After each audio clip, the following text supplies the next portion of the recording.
السلام علیکم خواتین و حضرات، چلتے ہیں ویڈیو کی تفصیلات کی جانب۔ آپ کے ساتھ بہت بڑی بریکنگ نیوز شیئر کرنے والا ہوں جو کہ ہے رضوان کے بارے میں۔ آپ کو بتاتے چلوں کہ کرکٹ کے تینوں فارمیٹ کے لیے مختلف کپتان مقرر کر دیے گئے ہیں۔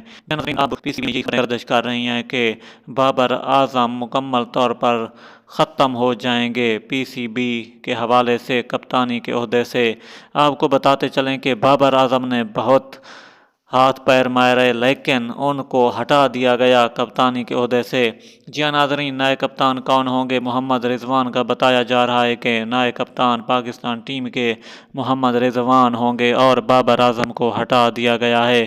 جی ہاں ناظرین، آپ کو بتاتے چلیں کہ پی سی بی چیئرمین انہوں نے کہا ہے کہ ذکا اشرف نے کہ ہم نیا مقرر کرنے والے ہیں کپتان، وہ ہے رضوان۔ اگلی ویڈیو تک مجھے دیجیے اجازت۔